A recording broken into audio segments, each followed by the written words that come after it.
Halo, bertemu kembali kita dalam pembelajaran sejarah. Kali ini kita akan membahas tentang respon internasional terhadap kemerdekaan Indonesia. Saya Charles Yombing, kita akan membahas materi ini dan kita akan mendapatkan pencerahan yang baru terhadap kemerdekaan Indonesia. Yang pertama, proklamasi kemerdekaan ini berkaitan dengan masalah pengakuan. Berbicara tentang pengakuan, secara umum, pengakuan terhadap suatu negara itu bisa dibagi dua. Yang pertama itu pengakuan secara de jure, atau lebih singkatnya, dia secara hukum.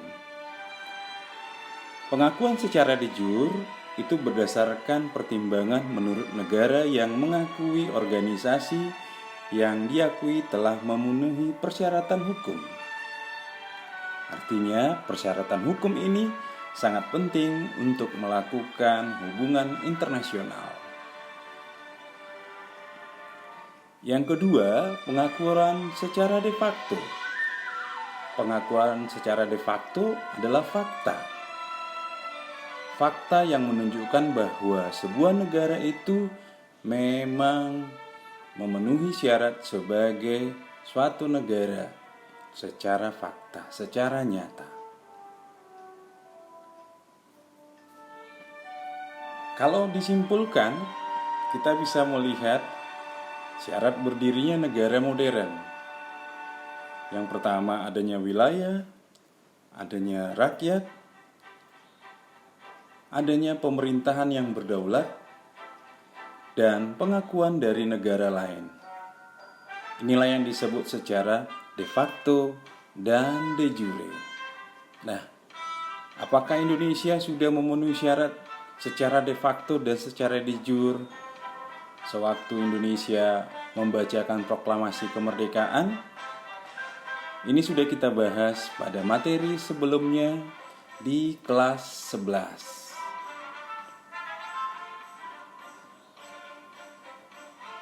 Kita akan membahas negara-negara yang memberikan dukungan terhadap proklamasi kemerdekaan Indonesia. Yang pertama adalah Mesir. Mesir dianggap sebagai negara yang awal-awal atau negara yang pertama mengakui kemerdekaan Indonesia. Dalam perkembangannya, Mesir dan Indonesia memiliki hubungan yang sangat erat. Mesir mengakui Indonesia ini disebabkan oleh beberapa hal.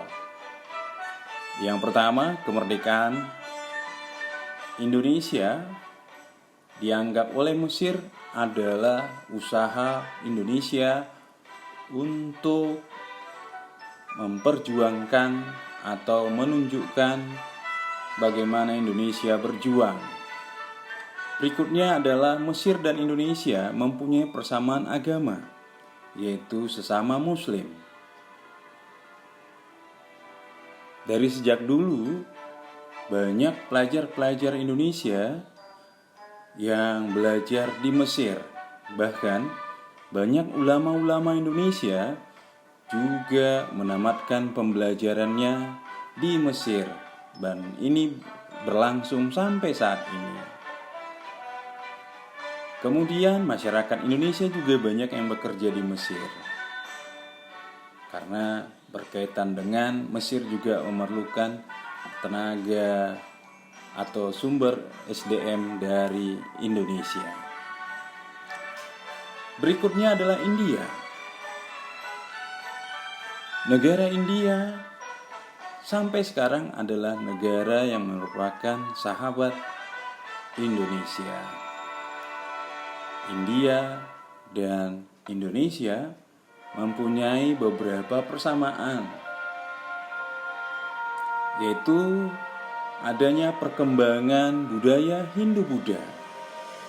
budaya Hindu-Buddha sangat mempengaruhi Indonesia.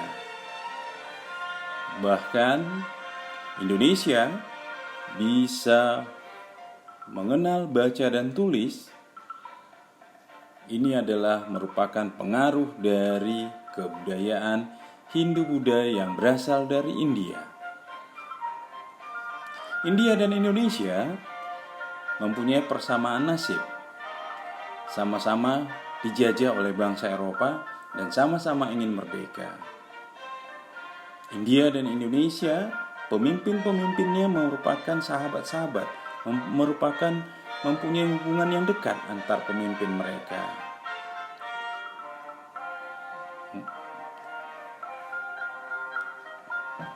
Berikutnya adalah Vatikan. Vatikan termasuk negara yang awal-awal mengakui kemerdekaan Indonesia. Vatikan adalah negara Eropa yang pertama mengakui kedaulatan Indonesia. Dan Vatikan merupakan negara yang memiliki pengaruh besar arah perpolitikan dunia, khususnya bagi negara-negara Eropa. Vatikan mempunyai pengaruh yang besar, terutama karena Vatikan adalah sebagai pusat dari agama Katolik. Negara berikutnya yang juga sebagai negara yang awal-awal mengakui kemerdekaan Indonesia adalah negara tetangga Indonesia, yaitu Australia. Australia mempunyai kedekatan yang sangat dengan Indonesia. Meskipun nanti secara perlahan, secara sejarah terjadi hubungan yang fluktuatif antara Indonesia dan Australia. Kadang memanas, kadang bersahabat. Nah, antara Australia dan Indonesia ini merupakan suatu hubungan yang sangat baik dari sejak awal Indonesia merdeka. Kedekatan antara Australia dan Indonesia ini juga pada masa perjuangan, pada masa awal Indonesia merdeka, ini kelihatan dekat dengan adanya hubungan sesama buruh antara Indonesia dan buruh di Australia. Kelihatan nanti pada saat Belanda melakukan agresi militer, buruh-buruh Australia melakukan mogok terhadap semua kapal dan semua perdagangan yang berkaitan dengan Belanda. Hubungan baik antara Australia dan Indonesia ini dimulai sejak zaman penjajahan Jepang. Australia dijadikan sebagai pusat komando untuk wilayah Asia dan merupakan pangkalan militer dari sekutu.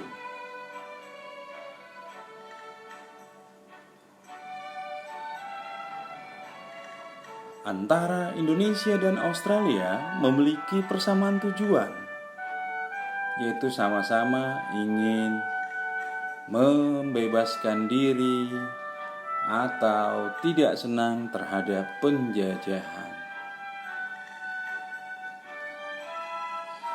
Selain keempat negara di atas, Amerika Serikat juga termasuk yang memiliki peran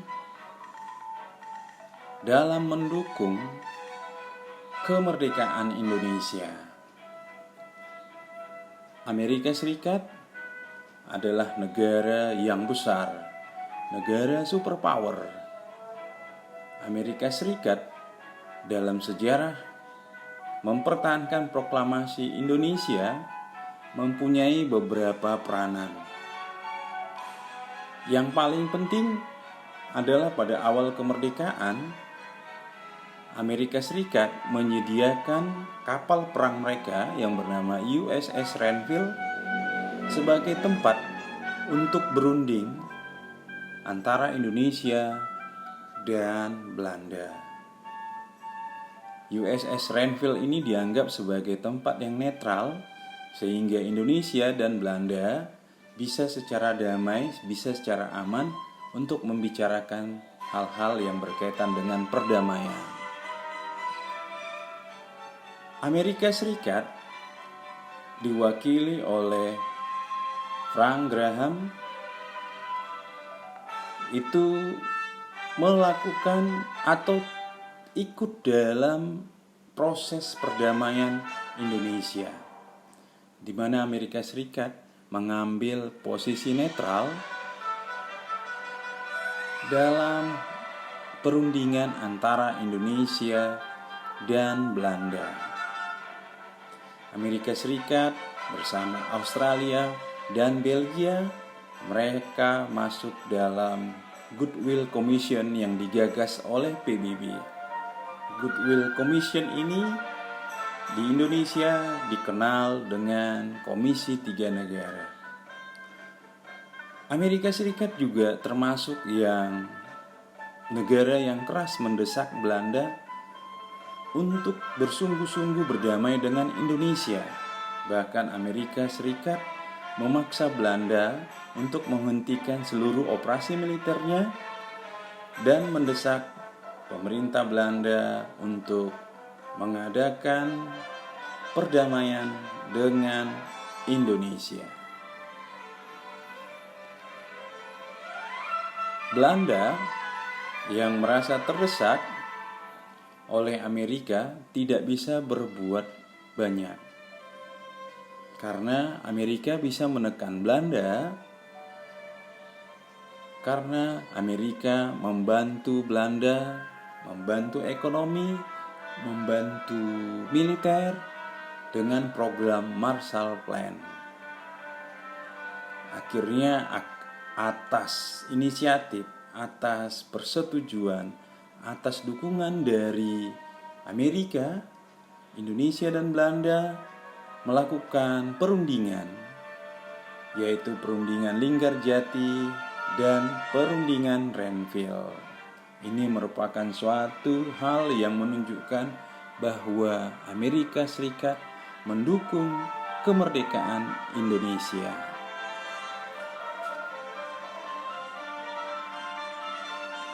PBB juga merupakan organisasi yang mendukung kemerdekaan dan melakukan respon yang baik untuk kemerdekaan Indonesia.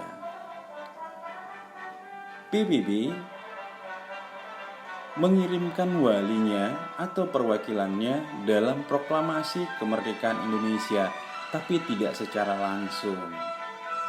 PBB mengirimkan perwakilannya melalui pihak ketiga. PBB membentuk Komisi Tiga Negara sewaktu terjadi konflik antara Belanda dan Indonesia. Komisi Tiga Negara ini bertugas untuk melerai, untuk menjadi petugas perdamaian agar Indonesia dan Belanda tidak lagi melakukan konflik. Komisi Tiga Negara itu Belgia mendukung Belanda, Australia mendukung Indonesia, dan Amerika Serikat sebagai negara yang netral. Komisi Tiga Negara terbentuk setelah Belanda melakukan agresi militer yang pertama. PBB juga berperan dalam mendukung perdamaian dan juga merespon kemerdekaan Indonesia sewaktu PBB membentuk United Nations Commission for Indonesia. United Nations Commission for Indonesia itu di Indonesia dikenal dengan nama UNCI, di mana UNCI ini berperan untuk melakukan perdamaian setelah Belanda melakukan agresi militer yang kedua. UNCI mendasari untuk mengadakan perundingan antara Indonesia dan Belanda yang dikenal dengan Perundingan Roem-Royen. Kemudian UNCI juga menjadi organisasi, menjadi kelompok yang mendukung atau menjadi fasilitator konferensi meja bundar antara Indonesia dan Belanda yang dilakukan di Den Haag tahun 1948. PBB dalam masalah Irian Barat atau masalah Papua juga mendukung Indonesia dengan membentuk United Nations Temporary Executive Authority atau dikenal dengan UNTEA. UNTEA ini adalah sebagai badan perdamaian PBB yang langsung di bawah pengawasan Sekretaris Jenderal PBB. UNTEA ini untuk memastikan perdamaian antara Indonesia dan Belanda karena Belanda belum juga mengembalikan wilayah Papua kepada Indonesia. Papua dalam konferensi meja bundar dijanjikan akan dikembalikan kepada Indonesia 1 tahun kemudian. Konferensi meja bundar disepakati tahun 1949. Namun Belanda sampai tahun 1963 tidak mengembalikan Papua, sehingga Indonesia mempersiapkan diri untuk melakukan kekuatan militer memaksa Belanda untuk mengembalikan Papua kepada Indonesia.